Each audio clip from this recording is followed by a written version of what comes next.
আজ আমরা চলে এসেছি দক্ষিণেশ্বর কালী মন্দিরে, যেখানে মা ভবতারিণী রূপে পূজিত হন। এই ভিডিওর মাধ্যমে আমি মন্দিরের পূজার নিয়ম এবং অন্যান্য নিয়ম সম্পর্কে কিছু তথ্য দেবার চেষ্টা করব।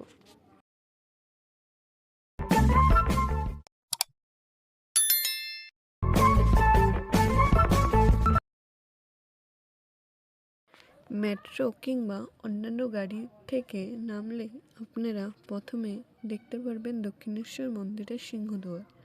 এই সিংহদুয়ার দিয়ে প্রবেশ করে বাঁদিকে পড়বে গাড়ির পার্কিংয়ের একটি জায়গা এবং ডান দিকে রয়েছে রামকৃষ্ণ পরমহংস দেবের একটি বিশাল ছবি, যেখানে লেখা রয়েছে যত মত তত পথ। অল্প চলে আসলেই আপনারা দেখতে পারবেন জুতো, মোবাইল, ব্যাগ রাখার একটি জায়গা। মন্দিরে এগুলো নিয়ে প্রবেশ নিষেধ, তাই এগুলো রেখেই আপনাদের যেতে হবে। তাছাড়া মন্দিরের প্রাঙ্গণে রয়েছে অনেকগুলো ডালার দোকান, সেখান থেকে বা সিংহদুয়ারের বাইরে থেকে ডালা নিয়ে আপনারা পুজো দিতে পারবেন। আমরা যখন দক্ষিণেশ্বরে গিয়েছিলাম তখন পার্কিংয়ের পাশে যে রাস্তাটি রয়েছে সেখান থেকে মন্দিরের ভিতরে প্রবেশ করার জন্য লাইন দিয়েছিলাম।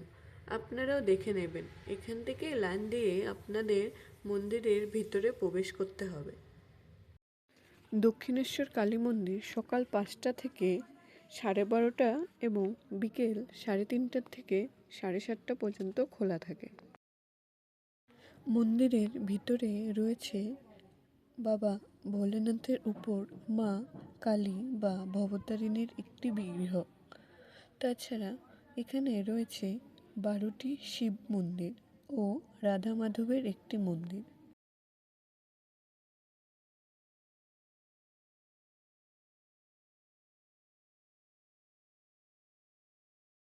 পরোপকারী রানী রাসমণি মায়ের স্বপ্নাদেশেই 1855 সালে এই দক্ষিণেশ্বর মন্দির প্রতিষ্ঠা করেন। পরে ধীরে ধীরে রামকৃষ্ণ পরমহংসদেব এখানে প্রধান পুরোহিত হয়ে ওঠেন এবং তার সাধনার কেন্দ্র হয়ে ওঠে। রানী রাসমণির মন্দিরের পাশে রয়েছে ঘাটে যাওয়ার রাস্তা। এখানে দুটো ঘাট রয়েছে। এই ঘাটের পাশে রয়েছে রামকৃষ্ণ পরমহংসদেবের সান্নিধ্যে যারা এসেছিলেন তাদের কয়েকজনের মূর্তি।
একদিন আপনারাও চলে আসুন দক্ষিণেশ্বর কালী মন্দিরে মায়ের আশীর্বাদ নিতে।